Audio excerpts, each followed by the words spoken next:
The ability to freely speak his mind, which gave Sneako the opportunity to produce unique and attention-grabbing content that other influencers wouldn't dare to create, led to him gaining an insanely huge following. But it came at the cost of his reputation slowly falling apart, which was eventually utterly destroyed by Penguin Zero. Even from the beginning of his career, Sneako stood out from the masses as someone that is rather unusual to find on the internet, with most of his earlier videos being about him sharing his opinions and ranting about rather controversial topics, which was supported by Call of Duty gameplay in the background. The question at hand is, should the US intervene in Syria?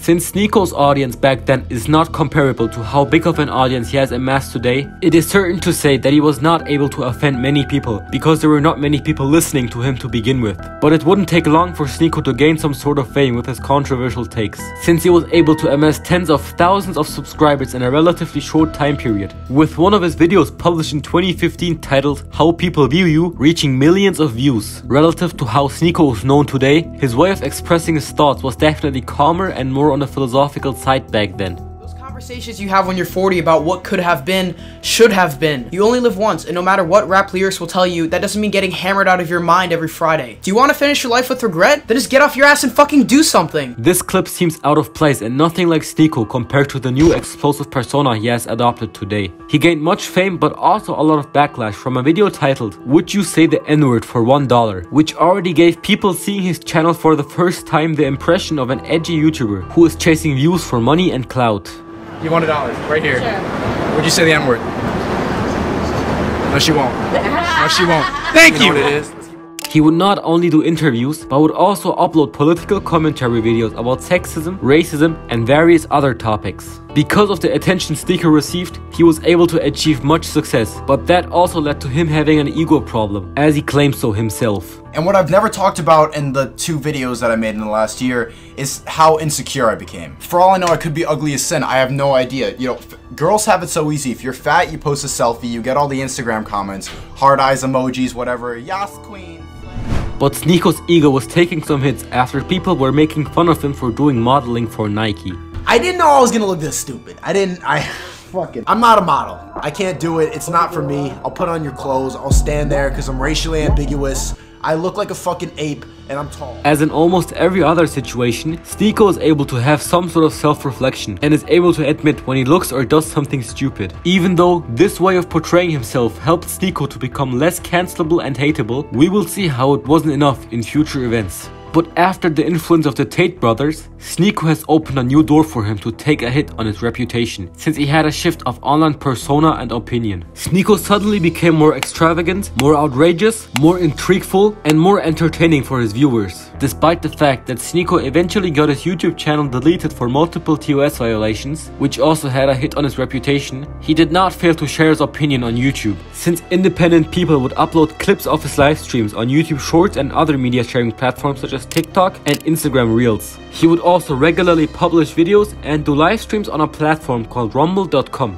which was also the main video sharing platform of Andrew Tate. This style of becoming famous was heavily inspired by that of Andrew Tate's business model, where he would advise the people joining his online course to upload clips of him so they can earn money from the ad revenue. But not only that was similar to Andrew Tate. After Sneako went on a podcast with the Tate Brothers, he started adapting their way of living, like using the same video sharing platform, wearing glasses similar to those of Andrew Tate's characteristic ones, he converted to Islam, and he started smoking cigars. All those factors lead to him getting the reputation of one of many Andrew Tate clones and meat writers, which becomes further evident through videos from creators such as Turkey Tom, talking about Sneako and portraying him as the banned Andrew Tate clone in the title. But just being an Andrew Tate clone is arguably not as bad as the reputation Sneako has today, because of the recent internet drama with Penguin Zero, also known as Charlie, which led to the ultimate destruction of Sneako's name on the internet. But Sneako's chaotic connection with Penguin Zero started all the way back a few years ago, when Sneako shared his opinion on the movie called Cuties, where he simultaneously attacked Charlie.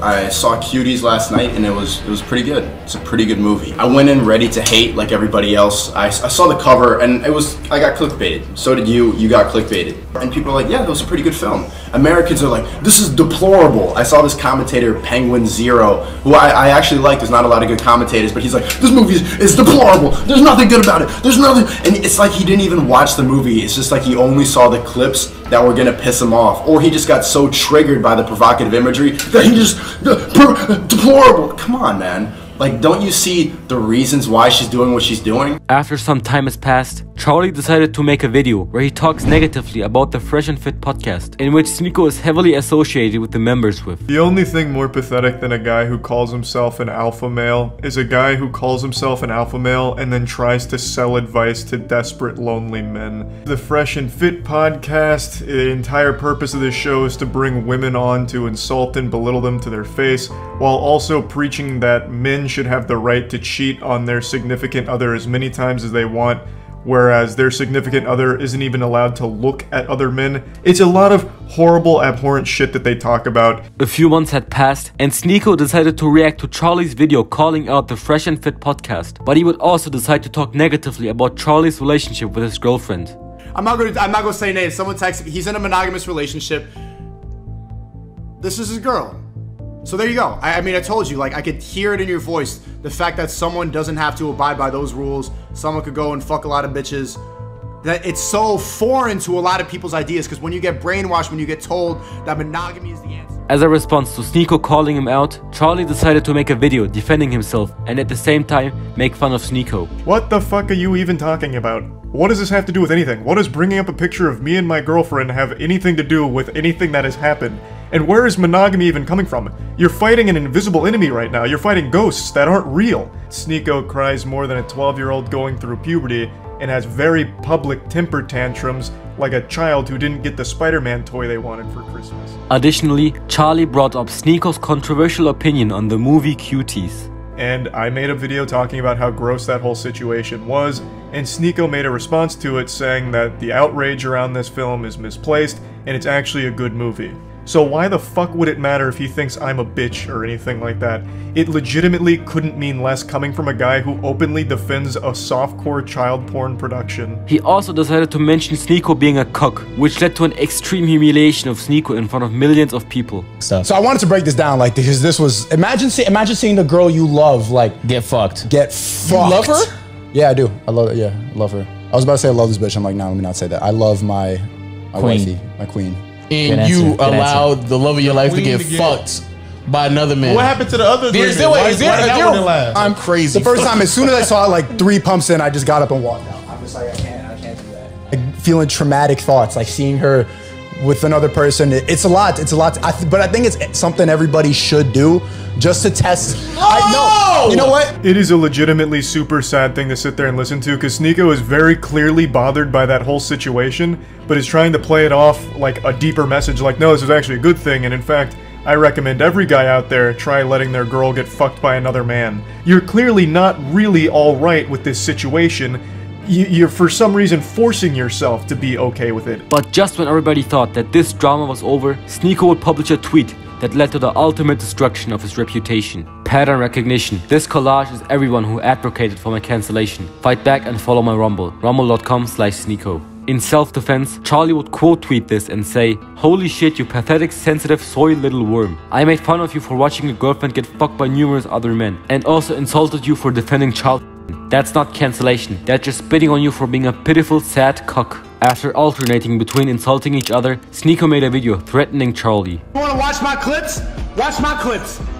Watch my clips. You want me to watch your clips? Watch my clips. These are the only clips I'm watching, you were?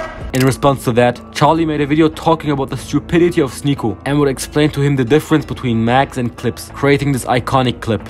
What you have there is not clips. These are mags. They're mags, not clips, you absolute fucking dummy. The same way that this is also a mag. They're all mags. Stop saying clips, you look fucking stupid here. This whole drama gained so much publicity that many memes about this clip were created. Even whole Moist Critical edits were produced, which put Charlie in the limelight and left Sneako as the side character who got destroyed by Moist Critical. These are mags. They're mags, not clips.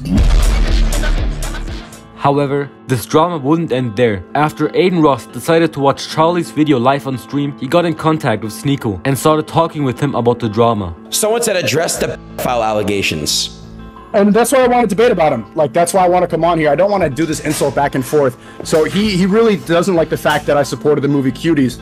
When Cuties is actually a movie about Islamic faith. It's about how Western degeneracy can corrupt people and why TikTok is bad for you. Nobody who hates that movie actually saw it. It's about a Western African family that went to France, which is westernized, a bunch of TikTok garbage, and they get infiltrated by this nonsense and the girl starts dancing and stuff like that. It's gross. The movie is supposed to be gross. And then at the end, she starts to find her family. She puts on a hijab, she starts covering herself, and she finds God. And she finds an Islamic religion. That was my point. That's why I like the movie, but all these soy boys, they saw, oh, this is bad, without watching it. They have all the same copy and paste opinions. These commentary channels don't stand for anything. They just say exactly what Twitter says because they don't feel like doing any research. Sneako's main points were that Charlie is a soy boy, that Charlie looks more like a pedophile than he does. And also, if you say address the pedophile allegations, Aiden, who looks more like a pedophile? Who would you rather not bring around your children? That dude with the beard and the fentanyl hair looking like he sleeps under a bridge, or me? Who looks like a pedophile?